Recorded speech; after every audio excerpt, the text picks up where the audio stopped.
नमस्कार मित्रों, स्वागत है आज के वीडियो में। आज थोड़ी सी चर्चा हम लोग करेंगे कि इन चुनावों के जो रिजल्ट्स आए उसके बाद एक नरेंद्र मोदी के ऊपर टारगेटिंग सारे पक्षों की तरफ से की गई।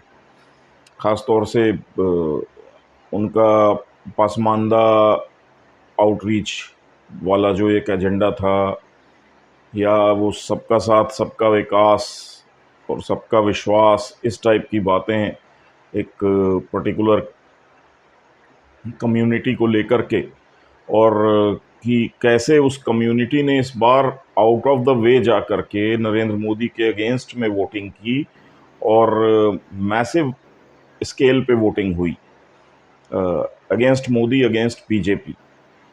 तो ये रिलेशनशिप किस टाइप की है, इसके बारे में हम लोग थोड़ा सा डिस्कशन करते हैं, ताकि आपको ये समझ में आए कि मोदी क्या कर रहे हैं, क्यों कर रहे हैं, और ये कम्युनिटी उनके साथ अलाइन क्यों नहीं हो रही है। तो एक्चुअली अगर आप देखें तो 2002 के जो राइट्स हुए थे और उसके बाद पूरा इंटरनेशनल मीडिया और कांग्रेस गवर्नमेंट जो थी, यूपीए गवर्नमेंट सेंटर में, वो प्लस इंडियन मीडिया, लेफ्टिस्ट्स, सब ने मिल करके मोदी को एक ऐसा विलन बना दिया था कि मतलब मुस्लिम्स का जो कुछ भी नुकसान हुआ है भारत में आज तक, उस सब चीज़ों के लिए जिम्मेदार नरेंद्र मोदी हैं। मतलब एक खतरनाक इमेज क्रिएट की गई, और यहाँ तक कि ये लोग अमेरिका को अप्रोच करके और अमेरिका में लॉबिंग करके इन्होंने ये कि अमेरिका का वीज़ा भी ना दिया जाए नरेंद्र मोदी को और वो विजिट ना कर सकें, और एज ए चीफ मिनिस्टर रहते हुए भी उनके वीज़ा पे इन लोगों ने रोक लगवा दी थी। तो ये पूरा सिनेरियो मोदी के साथ था। मोदी की एक इमेज ऐसी बना रखी थी इंटरनेशनल कम्युनिटी में। अब नरेंद्र मोदी को यहाँ वर्क करना था, इंडिया को आगे बढ़ाना था, सब कुछ था। He had clear cut vision and a plan कि जैसे गुजरात को डेवलप किया, वैसे ही उनको था कि इंडिया को भी हमें आगे ले जाना है, डेवलप करना है और सब कुछ। और उस लिहाज से उनको इंटरनेशनल रिलेशनशिप्स पे बहुत काम करना था। अब इस टाइप की एक आपकी नेगेटिव इमेज बनी हो अगेंस्ट अ पर्टिकुलर कम्युनिटी, और ये कम्युनिटी बहुत ज़्यादा ग्लोबली बड़ी ऑर्गेनाइज्ड और वेल ऑयल्ड मशीन की तरह चलती है। दुनिया भर में ये लोग बहुत तगड़े नैरेटिव्स चलाते रहते हैं। तो और लेफ्टिस्ट्स जो हैं वो इस मुस्लिम कम्युनिटी के पीछे पूरी वर्ल्ड में खड़े रहते हैं। तो ये दोनों मिलकर के एजेंडाज और नैरेटिव्स में बहुत तगड़ा खेल खेलते रहते हैं। वर्ल्ड की यूनिवर्सिटीज़ और एकेडमिक्स में लेफ्टिस्ट्स का कंट्रोल है। तो ये हर तरफ से एक किसी भी इंसान के खिलाफ काफ़ी कुछ क्रिएट कर देते हैं। तो मोदी को ये पता था कि अगर वो इंटरनेशनल आउटरीच के लिए जाते हैं और इंटरनेशनल कम्युनिटी के साथ एंगेज करने की कोशिश करते हैं, तो वहाँ पे उनकी ये जो एक इमेज बनाई हुई है कि वो एंटी मुस्लिम हैं या गुजरात की राइट्स के रिस्पॉन्सिबल हैं, जिम्मेदार हैं, तो वो ये लोग उस मतलब उनके आउटरीच को हर तरफ से काउंटर करेंगे और ये वाली इमेज को सामने रख के, और मोदी को बैकफुट पे पुश कर दिया करेंगे। मोदी सक्सेसफुल नहीं हो पाएंगे, और यही इनका प्लान था इस इमेज को बनाने का, ताकि मोदी कभी इंटरनेशनल कम्युनिटी में एक नॉर्मल पॉलिटिशियन की तरह एक्सेप्ट ना किए जाएं। उनकी इमेज एक रेसिस्ट और एक इस टाइप के पॉलिटिशियन की बन जाए। उसको ध्यान में रखते हुए नरेंद्र मोदी ने अपना जो नैरेटिव है उसको थोड़ा सा चेंज किया, ट्यून किया कि सबका साथ सबका विकास और पासमानदा और XYZ, और धीरे धीरे आउटरीच बढ़ाना शुरू किया अरब कंट्रीज़ के साथ। उन्होंने ये गैस कर लिया नरेंद्र मोदी ने कि अरब कंट्रीज़ जो हैं वो भी अब थोड़ा सा अमेरिका से और अमेरिकन ब्लॉक से दूर हटने की कोशिश कर रही हैं। बिकॉज पिछले 20-25 सालों में अगर आप देखेंगे तो अमेरिका ने कंटिन्यूसली एक के बाद एक लीबिया, इराक, सीरिया, मतलब मिडल ईस्ट की एक एक करके वो कंट्री पकड़ते गए और उसको डिस्ट्रॉय करते चले गए। तो अरब कंट्रीज़ को ये डर लगने लगा था अमेरिका से कि हम इनके साथ अगर पॉलिटिक्स में ज़्यादा देर तक अलाइंड रहेंगे तो कोई भरोसा नहीं है। ये कब एक कंट्री को अरब की ही दूसरे बाजू वाले नेबर से लड़ा करके और किसको कब डिस्ट्रॉय कर दें, फिर दूसरे से लड़ा करके इसको डिस्ट्रॉय कर दें, ये एक साइकिल चला रही थी यूनाइटेड स्टेट्स। और धीरे धीरे वर्ल्ड की मतलब इंटेलिजेंस जो रिपोर्ट्स आने लगी उसमें भी था कि 7-8 कंट्रीज़ अमेरिका के रेडार पे हैं मिडिल ईस्ट की, जिसको कि वो डिस्ट्रॉय करने के मूड में हैं। तो अरब कंट्रीज़ में भी एक चर्निंग चल रही थी कि हमको अमेरिका से अलग होना है और दूसरे ऑप्शंस ओपन करने हैं। दूसरे ऑप्शंस की तलाश में उन्होंने भी नरेंद्र मोदी के साथ एक अलाइनमेंट बढ़ाना शुरू किया धीरे धीरे। उनको ये समझ में आने लगा कि इंडिया अगर ग्रोथ पे आ गया तो इतनी बड़ी कंट्री है, इतनी बड़ी इकोनॉमी है कि ये चाइना को टेक ओवर कर लेगी और हमको इसमें एक सेफ्टी, प्रोटेक्शन और सब कुछ मिलेगा। प्लस जितने भी वर्ल्ड में पावर्स हैं, अगर आप ध्यान से देखें तो टॉप के 4 जो कंट्रीज़ हैं, अमेरिका, रशिया, चाइना और इंडिया, इसमें इंडिया सबसे नज़दीक है अरब कंट्रीज़ के। ग्लोब पे अगर आप देखेंगे तो इंडिया सबसे नज़दीक है। तो उनको ये लगा कि हम उनके साथ, अगर इंडिया के साथ ट्रेड और मिलिट्री रिलेशनशिप्स बढ़ा लेते हैं तो हमको जो सिक्योरिटी और प्रोटेक्शन और ट्रेड और बिजनेस के बेनिफिट्स हैं वो इंडिया से सबसे ज़्यादा और सबसे ईजी हो सकते हैं।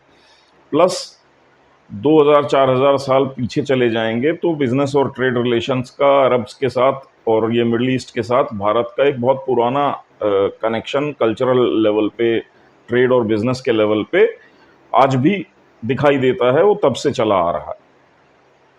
तो नरेंद्र मोदी ने उस चीज़ को इनकैश किया। अरब कंट्रीज़ में भी ये चर्निंग चल रही थी और उस चीज़ को आगे बढ़ाने के लिए मोदी को एक इमेज अपनी बिल्ड करनी थी कि वो एंटी मुस्लिम नहीं है। उस लिहाज से मोदी ने ये पूरी एक्सरसाइज की कि हम एक अपनी सेक्युलर और एक मतलब ओपन माइंडेड लीडर की अपनी इमेज को आगे बढ़ाएं, बिल्डअप करें, और वो सारा कुछ किया।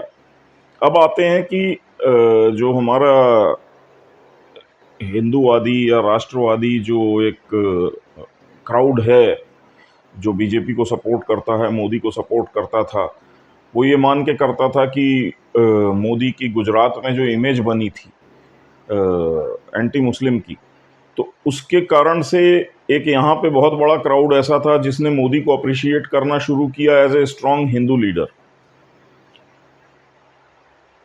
उस चक्कर में बीजेपी के सपोर्ट में, मोदी के सपोर्ट में एक बहुत बड़ा तबका ऐसा है जिसको कि लगता है कि मोदी ने धोखा दिया और हम इनको हिंदूवादी समझ के सपोर्ट करते आए और ये तो प्रो मुस्लिम निकल आए। तो वो अब अच्छा 5 साल 10 साल तो चलता रहा सब कुछ, लेकिन इस इलेक्शन में काफ़ी सारे लोगों ने उस टाइप की बातें की और हालांकि वोटिंग और इलेक्शंस के टाइम पे मोदी को लेकर के इस टाइप की बात ये सपोर्टर्स जो हैं ये नहीं करते हैं। वो मोदी को सपोर्ट करते हैं, सोशल मीडिया पे भी करते हैं, सब कुछ करते हैं, लेकिन इलेक्शन के रिजल्ट्स आए और कम हुआ तो उसके बाद इन लोगों ने टारगेट करना शुरू किया कि मोदी को देखो कोई वोट नहीं मिला और इतना सब करने के बाद इस कम्युनिटी ने इनको क्या दिया। तो ऐसा होता क्यों है कि मोदी इतना सब कुछ कर रहे हैं और उसके बाद ये कम्युनिटी दिन पर दिन एंटी मोदी होती जा रही है? तो आप उसको पहले समझने की कोशिश करिए कि ये कम्युनिटी जो है, इस कम्युनिटी में 80-85% लोग जो हैं वो गरीब और मतलब हमारे यहाँ अगर कहा जाए कि दलित या बहुत पिछड़ा वर्ग जो होता है, जो मतलब बिलो पॉवर्टी लाइन के नीचे के लोग होते हैं, तो मुस्लिम कम्युनिटी के अंदर भी 70-80% के आसपास पॉपुलेशन जो है वो बहुत गरीब और उस लेवल की है और 25% 30% पॉपुलेशन जो है वो थोड़ा सा ऊपर है और इस ऊपर वाली क्लास में से 10-5% जो है वो आप कह सकते हैं कि एलीट है, जो कि बहुत पढ़े लिखे हैं, पॉलिटिक्स में एक्टिव हैं, पैसे वाले हैं, बिजनेसमैन हैं। ये लोग हैं जो इस 70% पॉपुलेशन को अपना एक तरीके से बंधुआ बना करके रखे रहते हैं, इन्हीं का एक्सप्लॉयटेशन करते हैं। ये बड़े लोग जो हैं इनके कम्युनिटी के, इनके कारखानों में, इनकी फैक्ट्रियों में, इनकी सब जगह यही लोग बंधुआ मजदूर की तरह काम करते हैं। इनका हर तरह से शोषण किया जाता है और इनको वोट बैंक बना करके रखा जाता है और सारी चीज़ें की जाती हैं रिलीजन के नाम पे। इनके बच्चों को स्कूल में नहीं भेजना है, मदरसे में भेजना है। इनको मोटिवेट किया जाता है कि ज़्यादा से ज़्यादा बच्चे पैदा करो, क्योंकि हमें इंडिया पे कब्जा करना है। और ये बेचारे पैदा करने में लगे रहते हैं। बच्चे इतने हो जाते हैं, एक आदमी कमाने वाला है तो कभी आप एक स्टेबल और अच्छी फैमिली बना ही नहीं सकते। उसके बाद कि तुम 4 शादियां करो, ये करो, वो करो, तलाक दो, ट्रिपल तलाक है, ये है, वो है, वो एक उलझन में उलझा करके पूरी सोसाइटी को, इस सोसाइटी के 10-15% लोगों ने, जो एलीट हैं, उन्होंने रखा हुआ है। और इतनी प्रॉब्लम्स में ये लोग घिरे रहते हैं खुद की, कि उसके बाद इनके पास कॉमन सेंस और दिमाग और लॉजिक तो बचता ही नहीं। इनको हर समय एक हाइपर माहौल में रखा जाता है, चार्ज्ड अप एटमॉस्फेयर में रखा जाता है। हर 2 महीने 3 महीने में कोई ना कोई फेस्टिवल आता है, कभी हिंदुओं का आता है, कभी इनका आता है, आसपास आते हैं तो उसके लिए भड़काया जाता है, मोटिवेट किया जाता है, पत्थर चला दो, ये कर दो, हिंदू काफिर। ठीक है, तो वो इनको सोचने का मौका नहीं देते हैं। अब हुआ क्या कि नरेंद्र मोदी के साथ नाराजगी असल में ये 10-15% तबके की है। वो क्या नाराजगी है, तो नरेंद्र मोदी सबका साथ सबका विकास की बात तो करते जाते हैं, लेकिन नरेंद्र मोदी के जो एक्शंस हैं, अगर आप उन्हें ध्यान से देखेंगे तो वो इस कम्युनिटी के, जो ये खास तौर से ठेकेदार हैं, ये बड़े लोग हैं, इनके हितों के अगेंस्ट में चलते रहते हैं। मसलन अब आपने ट्रिपल तलाक हटा दिया। अब ट्रिपल तलाक में होता ये है कि जो कम्युनिटी का एलीट वर्ग है उसको एक मौका मिलता है, आम जो एक मुस्लिम है उसके परिवार के अंदर, वो भी पति पत्नी के जो बिल्कुल निजी संबंध होते हैं उनके बीच में दखलंदाजी करने तक का मौका मिल जाता है। ये होता है कि अफवाह भी कोई उड़ा दे कि अरे, मान लीजिए हस्बैंड वाइफ के बीच में कोई झगड़ा हो गया, उसमें हस्बैंड ने तलाक तलाक तलाक बोल दिया। अब कमरे के अंदर लड़ाई हो रही है, खिड़की के बाहर कोई बस्ती का कोई बंदा खड़ा हुआ है और उसने सुन लिया, उसने जाके मौलवी को बता दिया कि अरे वो तो वहाँ लड़ाई कर रहे थे तो इन लोगों ने तलाक तलाक तलाक बोल दिया। भले 1 घंटे के बाद पति पत्नी नॉर्मल हो गए और सुलह सफाई हो गई, लेकिन पता चला सुबह सुबह वो मौलवी 10 लोगों को लेकर के इस घर पे आके बैठ गया कि तुमने तो रात को तलाक बोल दिया है, अब तुम लोगों का तलाक हो गया, अब तुम अलग अलग रहोगे, ये है वो है नियम कानून। तो ये इस तरह से इन लोगों ने हर एक आदमी की लाइफ में इंटरफेयर करके रखा हुआ था। तो ट्रिपल तलाक उसका एक बहुत मजबूत इनके पास वेपन था। कभी किसी को भड़का दिया बैठे बैठे हस्बैंड को कि ऐसा ऐसा है, तुम्हारी वाइफ ये नहीं करती वो नहीं करती, या किसी लेडी को कि तुम्हारी बहू ऐसा करती वैसा करती, और लेडी ने जाकर के अपने बेटे को बहू के खिलाफ भड़का दिया और घर में झगड़ा हुआ, ट्रिपल तलाक हो गया। तो ये इस तरीके के खेल इनके चलते रहते थे। और वो ट्रिपल तलाक का सर्टिफिकेट लेकर के मौलवी आकर के कि सब अलग हो गया, वो तुम लोगों की शादी खत्म हो गई, निकाह खत्म हो गया। तो मोदी ने वो चीज़ खत्म कर दी।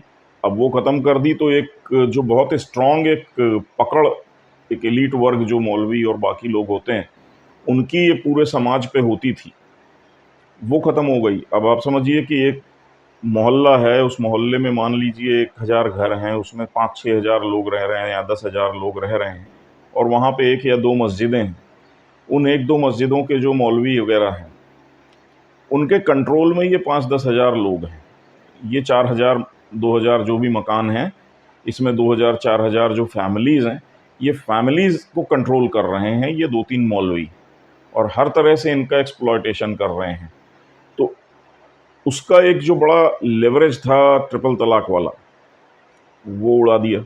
इन लोगों को बहुत तकलीफ हुई। उसके बाद मोदी ने नोटबंदी का एक काम किया। अब नोटबंदी के पीछे एक बड़ा स्ट्रॉन्ग रीजनिंग ये थी कि पाकिस्तान ने इंडिया से वो प्रिंटिंग मशीन स्क्रैप में खरीद ली थी जिस पे हमारे नोट्स प्रिंट होते हैं, और उसको बड़ा सोचे समझे तरीके से इंडिया की जो रिजर्व बैंक की प्रेस है वहाँ से, पुरानी मशीन थी, 10-12 साल चली हुई मशीन, ज़्यादा पुरानी नहीं थी, अच्छी कंडीशन में थी, लेकिन बड़े सोचे समझे तरीके से उसको डिक्लेयर किया गया कि मशीन ख़राब हो गई है, स्क्रैप हो गई, और उसके 2-3 पार्ट्स अलग अलग करके मशीन को 2-3 हिस्सों में, और उसको स्क्रैप करने का एक प्लान कर दिया कि हाई सिक्योरिटी मशीन है, अलग अलग हिस्सों में इसको कर देते हैं। और पाकिस्तान ने अलग अलग हिस्सों की बोली लगा करके और ऑक्शन से उसको अलग अलग कंपनियों के माध्यम से खरीद के और ले जाके असेंबल कर लिया। उनके यहाँ वो मशीन चालू हो गई, तो सेम मशीन उन्होंने कर ली। फिर ऐसे ही हमारे यहाँ जो करेंसी नोट्स प्रिंट करने के लिए पेपर चाहिए होता था हाई सिक्योरिटी, वो इंडिया ने एक फॉरेन कंपनी को, इंग्लैंड की कंपनी थी डेलारू करके, उसको ये नोट की पेपर जो है वो सप्लाई का कॉन्ट्रैक्ट दे रखा था। पाकिस्तान ने भी उस कंपनी को कॉन्ट्रैक्ट दे दिया, तो वो कंपनी जो है वो पाकिस्तान को भी पेपर सप्लाई करने लगी। बाद में इंटेलिजेंस रिपोर्ट्स आई कि पाकिस्तान जो है उस कंपनी से अपनी रिक्वायरमेंट से कई गुना ज़्यादा पेपर खरीद रहा है। क्या होता है कि जैसे रिजर्व बैंक है, तो रिजर्व बैंक अपना आंकड़ा देता है कि हमने साल भर में इतने नोट छापे, तो उससे कैलकुलेट हो जाता है कि इतने नोट छापने के लिए तुमको कितना टन पेपर लगा होगा, है ना। तो ऐसे ही पाकिस्तान का भी डेटा अवेलेबल रहता है, तो उससे कैलकुलेट हो जाता है, और इंटेलिजेंस एजेंसीज नज़र रखे हुए थी पाकिस्तान के ऊपर, क्योंकि डाउट था। तो उन लोगों ने बोला कि यार ये पेपर जो खरीद रहे हैं, सपोज ये 100 टन खरीद रहे हैं, रिक्वायरमेंट इनको जो है वो 25-30 टन की है, तो ये 75 टन एक्स्ट्रा क्यों खरीदते हैं। तो वहाँ से फिर ये रियलाइजेशन हुआ इंडिया को कि हमारे पेपर, मतलब हमारे जो करेंसी है वो इनके यहाँ छप रही है। और कई बार ऐसे कंसाइनमेंट्स पकड़े गए, बांग्लादेश बॉर्डर से पकड़े गए, नेपाल से बॉर्डर से पकड़े गए, और केरला के बॉर्डर्स जो पोर्ट्स हैं वहाँ से पता चला कि शिप्स के माध्यम से कंटेनर भर भर के ये नोट्स आते हैं इंडिया में और डिस्ट्रीब्यूट होते हैं। अब यहाँ पे भी ये नोट्स जो हैं ये इसी एक कम्युनिटी के थ्रू और इसकी जो एलीट सेक्शन है इसके थ्रू मार्केट में खपाया जाता था। तो ये एलीट तबका जो है इसको ये फ्री के पैसे मिल रहे थे। इस पैसे को खपाने के लिए इन लोगों ने रियल एस्टेट में बड़े बड़े सौदे करने शुरू कर दिए, बड़ी बड़ी करोड़ों की ज़मीन मुँह मांगे दामों पे खरीदनी शुरू कर दी, और कैश का कंपोनेंट जो है वो ये नोट, नए नोट छपे हुए जो बाहर से आ रहे थे, ये देने शुरू कर दिए लोगों को। और इस तरीके से ये करोड़ों रुपए का खेल खेलने लगे और उसमें पैसे कमाने लगे। तो ये एलीट तबका जो इस कम्युनिटी का है ये वहाँ भी मलाई काट रहा था। नोटबंदी के बाद वो पूरा धंधा बंद हो गया, नोट्स ही बंद हो गए, डिज़ाइंस चेंज हो गए नोट के, तो पाकिस्तान में वो छपाई बंद हो गई नोटों की। तो वहाँ एक चोट फिर इनको लगी, तो ये एलीट तबका और तिल मिला गया। ऐसे ही धारा 370 जो है वो वहाँ लगी हुई थी कश्मीर में। अब उस धारा 370 के चक्कर में एक्चुअली क्या था कि ये मुफ्ती और अब्दुल्ला फैमिली ये पाकिस्तान का एक तरीके से समझ लीजिए कि एजेंसी बन के बैठी हुई थी। ये दोनों बारी बारी से सरकार में आते थे और सरकार बेसिकली पाकिस्तान के गाइडेंस पे चलती रहती थी। पाकिस्तान से रेडिकलाइजेशन से लेकर के हर कुछ खुलेआम कश्मीर में आता था, और वहाँ से इन लोगों के कम्युनिकेशन कनेक्शंस बने हुए थे। ये नकली नोटों का धंधा, ड्रग्स का धंधा, सब कुछ बड़ा मस्त चलता रहता था। और क्योंकि कश्मीर पुलिस जो है वो स्टेट गवर्नमेंट के अंडर में होती थी, और स्टेट गवर्नमेंट या तो ये अब्दुल्ला परिवार के हाथ में होती थी या मुफ्ती फैमिली के हाथ में होती थी। तो वो एक इशू था। 370 हट गई, वो एक चैनल जो है और वो कनेक्टिविटी पाकिस्तान से ख़त्म हो गई। तीसरा क्या हुआ कि भारत के अंदर जो मुस्लिम कम्युनिटी है उसका एक आइडियल जो होता है, एक आदर्श जिसे कह लें, तो वो ये मान के चलते थे कि पाकिस्तान हमारा आदर्श है। देखो हम मुस्लिम्स ने मिल करके पाकिस्तान नाम का एक देश बना लिया और पाकिस्तान में सब कुछ कितना शानदार है, सब कुछ बहुत अच्छा है, इस टाइप का एक ब्रेन वॉश इनके दिमाग में बिठा के रखा हुआ था कि कितना सक्सेसफुल, कितना ताकतवर देश है, एटॉमिक पावर है, इतनी तगड़ी मिलिट्री है, वो इंडिया को जब चाहे तब धमकाता रहता है और इंडिया चुपचाप बैठा रहता है। और कांग्रेस की गवर्नमेंट्स ने सक्सेसिवली यहाँ पे ये माहौल बना के रखा हुआ था कि पाकिस्तान एक बड़ा खतरनाक देश है, इंडिया को उससे संभल के रहना चाहिए। वो खुलेआम कोई भी आतंकवादी हमला कर दें, फिर भी भारत की सरकार की तरफ से उनको कोई रिस्पांस नहीं दी जाती थी कि नहीं नहीं उनके पास न्यूक्लियर वेपन है। तो यहाँ वालों में एक सुप्रीमेसी थी कि देखो पाकिस्तान बना सकते हैं हम लोग और एटॉमिक मुल्क बना सकते हैं, और इंडिया से ताकतवर देश है, छोटा सा देश है, इंडिया इतना बड़ा है लेकिन इंडिया डर के रहता है। अब नोटबंदी के बाद से खेल ऐसा हो गया कि पाकिस्तान की अर्थव्यवस्था जो है वो लड़खड़ाती चरमराती हुई, आज की डेट में वो भिखारी कंट्री बना बैठा है, मजाक बन गया है पूरी दुनिया के सामने। अब कोई पाकिस्तान का नाम लेता है तो मतलब इन लोगों का सर झुक जाता है कि यार बताओ, 6-7 साल के अंदर वो कंट्री पूरी भिखारी बन के बैठी हुई है, एक से एक घटिया काम वहाँ के लोग करते हुए पकड़े जाते हैं। और दूसरा, एक टेररिस्ट नेशन का ठप्पा लग गया पाकिस्तान के ऊपर, तो दुनिया भर के अंदर पाकिस्तान की एक तो फाइनेंशियल हालत नहीं है, दूसरा क्रेडिबिलिटी नहीं बची। मोदी गवर्नमेंट ने इंश्योर किया कि हर दुनिया के देश में इनकी टेररिस्ट एक्टिविटीज़ के डोसियर और सब कुछ पहुंच जाएं, और यूनाइटेड नेशंस में और सब जगह बात कर करके और इनको एकदम से एक तरीके से दुनिया से कट ऑफ करके, आइसोलेट करके खड़ा कर दिया पाकिस्तान को, और खुद भी पाकिस्तान से बातचीत शुरू बंद कर दी मतलब।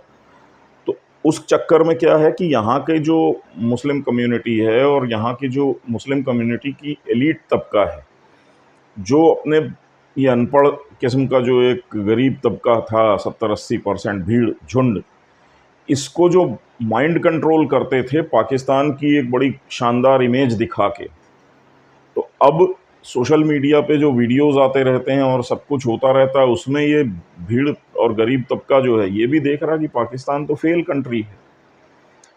अच्छा, यहाँ पे कोई ज़रा सा दंगा हो जाए, कोई ज़रा सा बलवा हो जाए, कुछ हो जाए, पाकिस्तान उस चीज़ को लेकर के तुरंत यूएन पहुंच जाता था कि देखो भारत में मुसलमानों के साथ कितना गलत हो रहा है। अब पाकिस्तान की ये हालत है कि वो अपने यहाँ की मुसीबतों को लेकर के कहाँ जाएगा, और इनकी बोलेगा तो सुनेगा कौन दुनिया में? अब पाकिस्तान की कोई सुनता नहीं है। तो इन लोगों को जो एक मॉरल सपोर्ट मिला हुआ था कि अगर हमारे साथ कुछ भी यहाँ पे होगा तो पाकिस्तान हमारे लिए यूनाइटेड नेशंस और अमेरिका तक जा कर के और भारत की पोजीशन टाइट कर देगा, अब वो नहीं होता। अब पाकिस्तान के अंदर आप देखिए कि पिछले कुछ 6-8 महीने, साल भर में अननोन गनमैन ने वहाँ पे करीब 250 से 300 लोगों को ठोंक दिया है, दिन दहाड़े गोली मार के चले जाते हैं। जो भी भारत के अगेंस्ट में टेरर एक्टिविटीज़ और इन सब चीज़ों में इन्वॉल्व रहते थे लोग, वो एक एक करके मारे जा रहे हैं। वहाँ पे पाकिस्तान की हालत ये है कि वो ना उसको कबूल पा रहा है कि हाँ कोई मार गया है, क्योंकि वो ये नहीं कबूलता था कि ये टेररिस्ट्स जो हैं ये हमारे देश में बैठे हुए हैं। तो जब तुमने डिनाई कर रखा है कि कोई ऐसा आदमी हमारे यहाँ है ही नहीं, तो उसको किसने मार दिया ये भी तुम नहीं एक्सेप्ट कर सकते। तो वो यहाँ वाले देख रहे हैं कि यार पाकिस्तान की ये हालत बना रखी है इंडिया ने कि वो अपने यहाँ जो कुछ भी हो रहा है उसके लिए इंटरनेशनल कम्युनिटी के सामने नहीं जा पा रहा है, तो हमारे लिए बोलने कहाँ से जाएगा? तो वो भी एक गुस्सा जो है वो मोदी के अगेंस्ट में इस कम्युनिटी के अंदर, और ये स्टेप बाय स्टेप ये गुस्सा और ये नाराज़गी बढ़ती जा रही है। अब मोदी इनके पक्ष में कुछ भी कर रहे हों, लेकिन इनकी जो टॉप लीडरशिप है उसको दिखाई दे रहा है कि मोदी जिस डायरेक्शन में इस कम्युनिटी को ले जा रहे हैं, वहाँ पे जा कर के कुछ समय के बाद ये लोग ये सवाल करेंगे कि हमारे पूर्वज तो हिंदू थे, वो किसी मजबूरी में या किसी लालच में कन्वर्ट हो गए, हम आज भी मुस्लिम क्यों बने हुए हैं? हमको इसमें क्या हासिल हो रहा है? ये उल्टे सीधे हालात जिनमें हम जी रहे हैं, ये सब क्यों? ये चर्निंग इनके यहाँ शुरू हो जाएगी, और वो शुरू हो चुका है। आप देखेंगे तो लगातार एक्स मुस्लिम चैनल्स जो हैं उनकी बाढ़ आई हुई है इंडिया के अंदर। केरल से लेकर के, बंगाल से लेकर के हर जगह बहुत तगड़ी एक्स मुस्लिम कम्युनिटी हो गई है, जो कि दिन पर दिन ग्रो कर रही है, बड़े हो रहे हैं ये लोग, मतलब नंबर्स बढ़ रहे हैं। और ये खुल करके अब यूट्यूब पे और बाकी चैनल्स पे आकर के वीडियोस बना करके बहुत सारी चीज़ें एक्सपोज कर रहे हैं, बातें कर रहे हैं, जिनका जवाब इनकी ये जो टॉप लीडरशिप है, एलीट क्लास है, उसके पास नहीं है। मतलब वो रिलीजियस लेवल पे भी इनसे बहस कर रहे हैं, सोशल इश्यूज पे भी इनसे आर्ग्यूमेंट्स कर रहे हैं, और दुनिया भर की बातें हो रही हैं। तो ये चीज़ अब बिल्डअप होती जा रही है। तो इन सब चीज़ों का क्यूमुलेटिव इफेक्ट ये है कि अगर आप देखें तो मोदी के आने के बाद इस कम्युनिटी के अंदर जो एक कट्टरपन था, उस पर कई लेवल पे मोदी ने चोट की है। इनको बोला है सबका साथ सबका विकास, दिया है मकान, वो कोई दिक्कत नहीं है, फ्री का राशन सबको बंट रहा है, इनको भी मिल रहा है। लेकिन उसके अलावा क्या हो रहा है कि इस कम्युनिटी के अंदर एक चर्निंग और एक बहस शुरू हो गई है कि क्या मोदी गलत है, क्या उससे हमें बेनिफिट नहीं मिल रहा, फिर भी हम उससे नफरत कर रहे हैं, क्यों कर रहे हैं। तो इस टाइप की बहुत सारी चीज़ें, अब बहुत सारे लोग ये सवाल करने लगे हैं, जिनको थोड़ी सी बुद्धि है, जिनकी अकल खुली हुई है, वो ये सवाल करने लगे हैं। दूसरी कम्युनिटी के लोग इन लोगों को टारगेट कर रहे हैं कि भाई, तुमको जब सब कुछ यहाँ पे मिल रहा है तो उसके बाद तुम देश के खिलाफ बातें क्यों करते हो, उसका इनके पास जवाब नहीं होता है।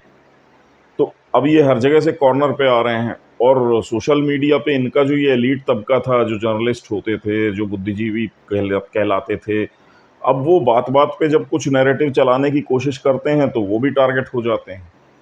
जैसे इन लोगों ने अभी, इनका ही जो एलीट तबका है मुस्लिम कम्युनिटी का, जिसमें कि ये फिल्म वाले और बॉलीवुड वाले और जर्नलिस्ट और पत्रकार और दुनिया भर के हैं, इन लोगों ने एक ऑल आइज ऑन रफा करके एक ट्रेंड चलाने की कोशिश की ट्विटर पे इसराइल के अगेंस्ट।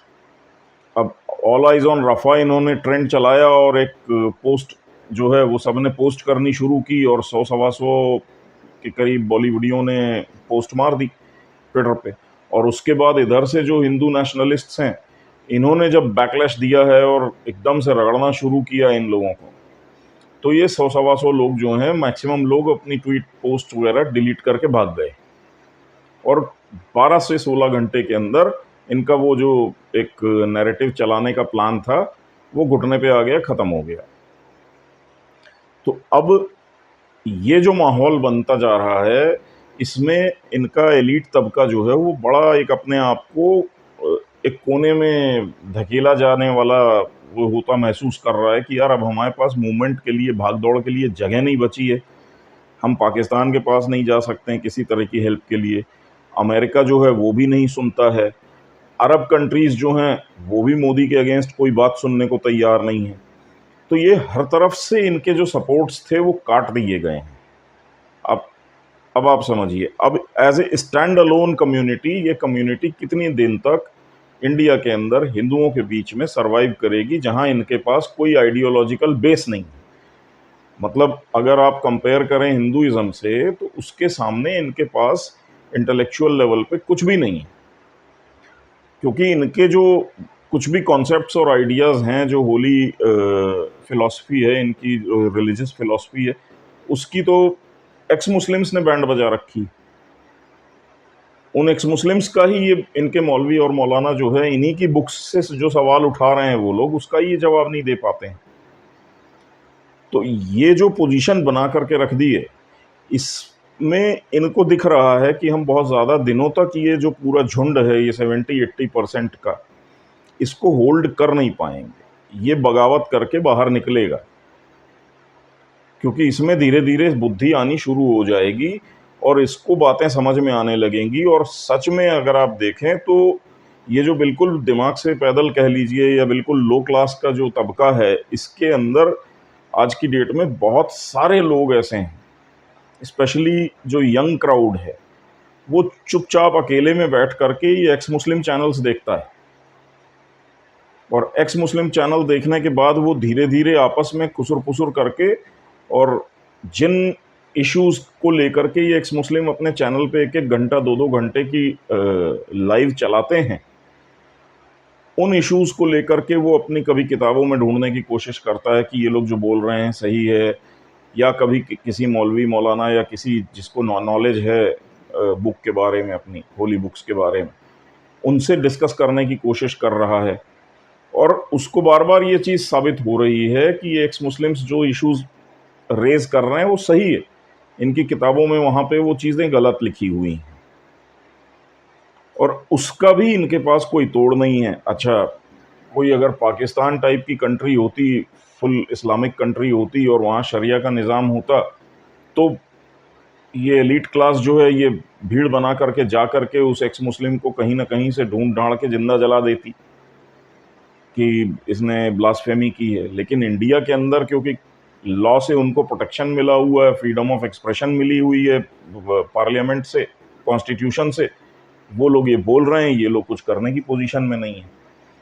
तो अटैक इन्हीं के अंदर से आइडियोलॉजिकल अटैक हो रहा है, और उसको काउंटर करने का इनके पास कोई इलाज नहीं है। जो एक काउंटर का इनके पास तरीका था कि हम 100-200 हजार लोगों की भीड़ लेकर के हमला करके मार डालें सामने वाले को जिसने हमारे खिलाफ कुछ बोला, वो ऑप्शन भी इनके पास नहीं है। तो ऐसी कंडीशन में इनका बहुत ज़्यादा समय तक इस भीड़ को काबू में रख पाना पॉसिबल है नहीं। तो क्यों ना इनको नाराज़गी हो मोदी से, क्यों नहीं ये जाकर के पूरा झुंड और भीड़ इकट्ठा करके और मोदी के खिलाफ वोटिंग करवाएंगे। लेकिन आप समझिए कि ये 2024 का आखिरी इलेक्शन था जिसमें कि ये एलिट क्लास जो है ये इस मॉब को और इस मास को कंट्रोल करके और एक डायरेक्शन में ले जा पाई। आगे ऐसा बहुत कम हो पाएगा, क्योंकि इनकी पोजीशन धीरे धीरे डिटोरिएट होती जा रही है। जैसे जैसे पाकिस्तान, अगर मान लीजिए पाकिस्तान के कल टुकड़े हो जाते हैं, वो डिसमेंटल हो जाता है, बिखर जाता है, तो आप समझिए कि यहाँ वालों के दिमाग पे क्या असर पड़ने वाला है कि यार जैसे ही ये पाकिस्तान बना था 71 में इसके दो टुकड़े हो गए, बंगाली और ये, मतलब दो दो कम्युनिटीज़, दोनों मुस्लिम्स, ये एक साथ नहीं रह पाई। उसके बाद ये जो पाकिस्तान है इसके अंदर पंजाबी, बलोची और पश्तून, सिंधी, ये चार आपस में लड़ रहे हैं, ये चार मुस्लिम होते हुए एक साथ नहीं रह पा रहे हैं। तो मुस्लिम एक यूनाइटेड कौम है, एक यूनाइटेड उम्मा है, ये वाला कॉन्सेप्ट तो बार बार फेल हो रहा है पाकिस्तान के एग्जाम्पल से। तो ये सारी चीज़ें जो हैं ये अब धीरे धीरे धीरे धीरे चर्निंग में आएंगी, और जैसे जैसे पाकिस्तान कोलैप्स होगा, पाकिस्तान फेल होगा, आप समझ लीजिए कि यहाँ का जो मुस्लिम पॉपुलेशन है उसका कॉन्फिडेंस लेवल धीरे धीरे नीचे आना शुरू होगा, काफ़ी हद तक आ चुका है। ऐसे ही जैसे जैसे अरब कंट्रीज़ का भारत के ऊपर डिपेंडेंस बढ़ती जाएगी, भारत की पोजीशन स्ट्रांग होती जाएगी, वैसे वैसे इनकी और पोजीशन खराब होती जाएगी, क्योंकि फिर इनके पास कोई ऑप्शन नहीं बचेगा। इनको ये समझ में आ जाएगा कि हम इंडिया में, इंडिया की गवर्नमेंट और इंडिया की मेजॉरिटी पॉपुलेशन को डरा के, धमका के, दबा के और उसके ऊपर सवार होकर के नहीं चल सकते। हमें झुक करके, इनके साथ मिल करके और इंसान बन के ही चलना पड़ेगा, क्योंकि वो डराने, धमकाने और दबाने के लिए जो इनके पास फॉरेन में ताकत बैठी थी, पाकिस्तान हो गया, अरब कंट्रीज़ हो गई, अमेरिका हो गया, आज की डेट में ये कोई भी इंडिया के अगेंस्ट में इनके सपोर्ट में खड़ा होने वाला नहीं है। बार बार इनको ये मैसेज इन सारी जगहों से मिल रहा है। तो ऐसी हालत में आप समझिए कि बहुत ज़्यादा समय नहीं है, और नरेंद्र मोदी ने इनकी घर वापसी के लिए वो पासमानदा वाला और सबका साथ, सबका विकास, सबका विश्वास वाला एक इनको ऑप्शन दे के रखा हुआ है कि अगर आपको इंसानियत में वापस लौटना है तो हम आपके साथ हैं। तो वो मोदी का जो 10-15 साल आगे होने वाला है, उसका दरवाज़ा उन्होंने पहले खोल के रखा हुआ था कि भाई तुम्हारे साथ ये होगा, और हम तुमको ये एक ऑप्शन दे रहे हैं कि हमारी तरफ से तुम्हारे लिए दरवाजे खुले हुए हैं। तो मोदी की वो पॉलिसी रही है। मोदी का नॉर्मली जो प्रोसेस होता है वो थोड़ा स्लो होता है, थोड़ा लंबा होता है, लेकिन वो जड़ से इलाज करने वाला प्रोसेस होता है। तो वही जड़ से इलाज वाली जो कहानी है वो यहाँ इन लोगों के साथ हो रही है। तो इसको समझने की बात है। और मोदी ने अपना जो अचीव करना था वो 80% अचीव कर लिया है। अब वो 20% का काम बचा हुआ है। तो अब वो मोदी के बाद कोई भी आएगा, वो चीज़ें अपने आप होती चली जाएंगी, क्योंकि अब वो मोदी ने उस स्टेज पे चीज़ को ला करके रख दिया है कि जैसे एक चावल की आप हांडी पकाते हैं, तो 80% के करीब जब चावल पक जाता है तो आप चूल्हा बंद करके और ढक करके रख दें चावल, तो चावल धीरे धीरे अपने आप ही पक जाता है। उस हांडी के अंदर जो गर्मी होती है, हीट होती है, उससे ही वो कुक हो जाता है चावल। फिर उसको आखिर तक आंच की ज़रूरत नहीं होती। तो वैसे ही मोदी ने 70-80% इनको तैयार करके रख दिया है। अब मोदी रहें या ना रहें, इनका जो प्रोसेस है वो अपने आप डी रेडिकलाइजेशन और सारी चीज़ें शुरू हो जाएंगी। और दूसरा काम जो मोदी ने किया था वो ये किया है कि इनकी जो मजबूत ऑर्गेनाइजेशंस थी जो कि एक्चुअली दंगा फसाद और इस टाइप की हरकतें कर सकती थी, तो इनके दो बाजू थे। एक पीएफआई था, केरल से ऑपरेट करता था, पूरे इंडिया में फैला हुआ था, पॉपुलर फ्रंट ऑफ इंडिया, जिसके की कनेक्शंस आईएसआईएस तक से बन गए थे। ठीक है। और वो रेडिकल टेररिज्म वाली दिशा में लोगों को ले जाने की पूरी तैयारी करके बैठी थी पीएफआई। पीएफआई को आप समझ लीजिए कि बहुत अच्छे से वर्किंग करने के बाद रातों रात उसके सारे पोस्ट होल्डर 100-150 लोगों को पूरे इंडिया से उठा करके अरेस्ट करके और एंटी टेरर एक्ट्स लगा करके जेलों में डाल दिया। उनकी प्रॉपर्टीज सब खत्म कर दी, पूरी फंडिंग और सब कुछ खत्म कर दिया, पीएफआई का पूरा स्ट्रक्चर ही खत्म कर दिया। और दूसरी एक इनकी होती थी तबलीगी जमात। तबलीगी जमात का भी बहुत तगड़ा एक नेटवर्क था। वो भी मतलब एक एक उनकी जो गैदरिंग होती थी वो 3-3, 5-5 लाख लोगों की गैदरिंग करते रहते थे और छोटी छोटे टाउन्स और कस्बों में किया करते थे, जिसमें आसपास के 500-700 किलोमीटर के रेडियस से लोग इकट्ठा होते थे और 3-3, 4-4 लाख लोग थे। ये तबलीगी जमात जो है ये ब्रिटिश ईरा में खड़ी की गई थी। उस समय इनके स्कॉलर्स ने ये देखा कि बहुत सारे लोग मुगल काल में हिंदू से मुस्लिम्स तो बन गए, लेकिन इन लोगों ने अपने कल्चर और अपनी संस्कृति को छोड़ा नहीं है। मतलब वो रहते हिंदुओं की तरह हैं, कपड़े वो वही वाले पहनते थे जो बाकी के लोग पहनते थे। इनके घर में शादी वादी होता था तो सारे रस्मों रिवाज वही होते थे जो हिंदुओं के यहाँ होते थे। तो इनको लगा कि ये लोग तो यार बड़े खतरनाक टाइप की स्थिति में हैं, और ये अगर अभी भी हिंदू कल्चर और सारी चीज़ों को फॉलो कर रहे हैं तो ये तो कभी भी पलटी मार देंगे और वापस हिंदू बन जाएंगे। तो इनको मुस्लिम बनाए रखने के लिए हिंदुओं से अलग करना ज़रूरी है। तो तबलीगी जमात खड़ी की गई, और तबलीगी जमात का काम था कि वो मौलाना टाइप के 5-7-10 लोग एक झुंड बना करके 10-20 लोग गांव-गांव जा करके जहाँ जहाँ इनकी ये इस टाइप की कम्युनिटीज़ होती थी वहाँ उनके साथ ये लोग बैठते थे और उनको ये बताते थे कि तुमको कुर्ता पजामा ऐसा पहनना है, औरतों को बुर्का पहनना ज़रूरी है, ये रस्म और ये रस्म शादियों में नहीं होनी चाहिए, ये हिंदुओं की है, तुम क्यों कर रहे हो, खान पान में तुम लोग क्यों वेजिटेरियन फूड खाते रहते हो, हम मुस्लिम हैं, हमको रोज़ नॉनवेज खाना चाहिए, ऐसा करो वैसा करो। तो वो कट्टरपन घुसाया गया जानबूझ के, और ये अंग्रेज़ों की डिज़ाइन थी। उसके लिए तबलीगी जमात नाम की एक ऑर्गेनाइजेशन खड़ी की गई थी। उस तबलीगी जमात का आपको नाम बहुत ज़्यादा सुनाई नहीं देता होगा, लेकिन जैसे पीएफआई जो है, पीएफआई आईएसआई से जुड़ी हुई ऑर्गेनाइजेशन थी। आईएसआई को ये रिक्रूट करके टेररिस्ट भेजते थे, या अपने यहाँ भी इन्होंने कैंप चालू कर दिए थे आईएसआईएस के, ट्रेनिंग कैंप्स टेररिज्म के लिए, बम बनाने के, इसके उसके। तबलीगी जमात जो थी वो पीएफआई को और आईएसआईएस को ये मैन पावर सप्लाई करने का एक सोर्स बन गई थी कि उन्होंने जो भी प्रोग्राम्स किए उसमें से इजीली आइडेंटिफाई हो जाता था कि कौन सा व्यक्ति जो है वो बहुत रेडिकलाइज या कट्टर टाइप का हो चुका है, तो उसको धीरे से इस तरफ आगे बढ़ा दिया जाता था कि अब तुम पीएफआई में चले जाओ, वहाँ से आगे भेज दिया जाता था कि अब तुम आईएसआईएस के लिए काम करो। तो वो जो पूरा एक नेटवर्क था, बहुत तगड़ी दोनों ऑर्गेनाइजेशंस थी, तबलीगी जमात और पीएफआई। तबलीगी जमात वाला मामला कोविड में आपको याद होगा, दिल्ली के अंदर वो मौलाना साद वाला एक इशू हुआ था, उसके बाद से मौलाना साद गायब है। तबलीगी जमात की एक बहुत लंबी चौड़ी बिल्डिंग पकड़ी गई थी जिसके अंदर 10-20 हज़ार लोग जमा थे कोविड के टाइम पे, और फिर उस पर तगड़ा क्रैकडाउन किया था सरकार ने।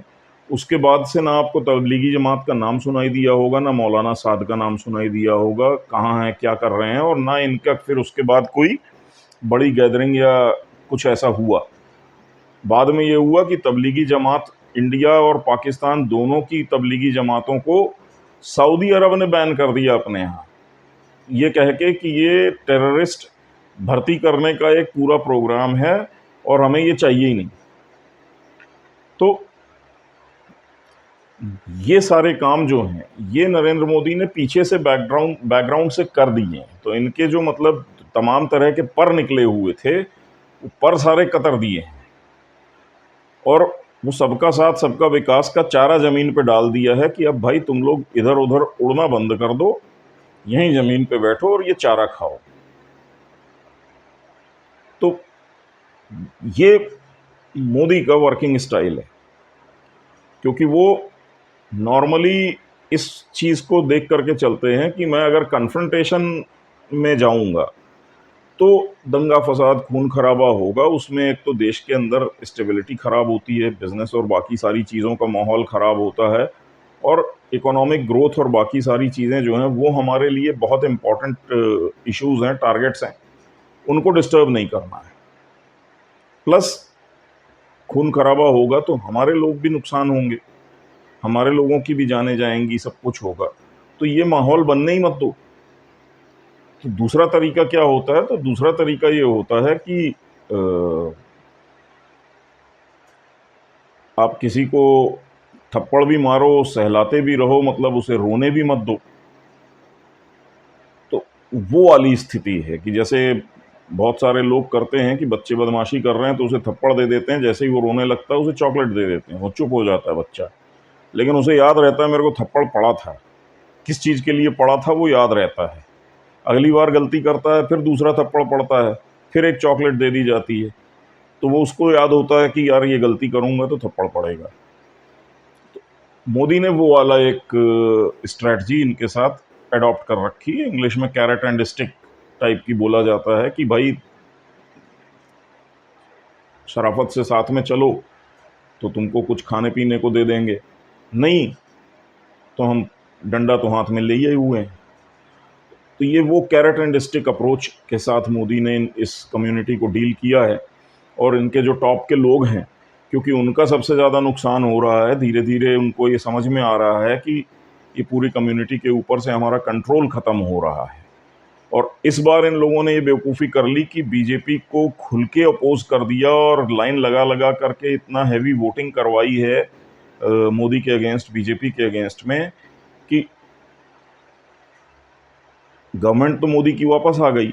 अब गवर्नमेंट जो है वो खुलेआम इस मूड में है कि हमें भी तुम्हारे साथ कोऑपरेट नहीं करना है, और जिनको इन्होंने वोट दिया वो पावर में नहीं आए। तो एक माहौल ये बन गया इंडिया के अंदर, या इस कम्युनिटी की जो टॉप लीडरशिप है उनको ये समझ में आ गया कि यार पॉलिटिकली तो हम एकदम से इररिलेवेंट बन गए, हम कहीं भी वोट दें बीजेपी जीत जाएगी चुनाव। तो अगला स्टेप फिर ये होगा कि अब ये बोलेंगे कि यार बीजेपी को अपोज करके क्या हासिल होता है, अननेसेसरी उनसे दुश्मनी हो जाती है, वो जब पावर में आते हैं 5 साल हमारी और 4 कानून बना के ऐसी तैसी कर देते हैं। जैसे इस बार अब बोला जा रहा है कि यूसीसी ले आया जाएगा, यूसीसी आ जाएगा तो उसके पीछे पीछे वक्फ बोर्ड चला जाएगा, इनका माइनॉरिटी स्टेटस चला जाएगा, ठीक है ना। तो वो सारी चीज़ें जो हैं अब वो इनको समझ में आ रही कि यार मोदी से दुश्मनी करके या बीजेपी के खिलाफ वोटिंग करके कोई फ़ायदा है नहीं, क्योंकि हम जिनके लिए करते हैं उन्होंने पावर में आना नहीं है। क्योंकि हम 20-25% हैं, दूसरी साइड 70-80% लोग हैं। वो लोग वापस बीजेपी को या मोदी को जिता करके ले आते हैं पावर में। तो हमारे वोट का अब सिस्टम ऐसा हो गया है कि मुस्लिम वोट किसी को भी दे, फर्क नहीं पड़ता। तो मुस्लिम वोट बैंक की वैल्यू धीरे धीरे खत्म हो रही है, और अपोजिशन को भी ये रियलाइज हो रहा कि यार हम इनसे वोट ले भी लें तो ये हमको वोटिंग करने लगते हैं। ये देखा देखी हिंदू कम्युनिटी जो है वो जाकर के बीजेपी को वोटिंग करती है, तो उस चक्कर में बीजेपी फिर से पावर में आ जाती है। तो अब वो एक प्रॉब्लम इनको रियलाइज हो रही है, इनकी एलीट कम्युनिटी को, कि बीजेपी से झगड़ा करके हमारी वैल्यू खत्म हो रही है। भाई आपने मुलायम सिंह या अखिलेश यादव या राहुल गांधी को सपोर्ट कर दिया, वोट कर दिया, सब कुछ है, उनकी कहीं गवर्नमेंट्स ही नहीं है, तो वो आपको क्या फेवर देंगे, आपको क्या फ़ायदा देंगे, आपको कौन सी मलाई चटवा देंगे? कुछ नहीं। तो एलीट तो इसीलिए इनको सपोर्ट करता था कि ये सरकार में आएंगे तो हमको 10 तरह के बेनिफिट्स दे देंगे। ये सरकार में आते ही नहीं तो बेनिफिट्स क्या देंगे? उल्टा बीजेपी बोलती है, तू कौन, तुमने किसको वोट दिया, उसको दिया, जाओ उसके पास। प्रॉब्लम ये हो रही है। तो मोदी की अप्रोच को आप समझिए कि वो बोल कुछ रहे हैं, हो कुछ रहा है, जहाँ हो रहा है उनको दर्द महसूस भी हो रहा है, लेकिन बहुत ज़्यादा समय तक वो इस स्थिति को सस्टेन करने की पोजीशन में कम्युनिटी नहीं है। तो आगे जा करके जो मोदी का प्लान है वो आपको होता दिखाई देगा, ये सब लाइन पे आ जाएंगे। नमस्कार, धन्यवाद, जय श्री राम।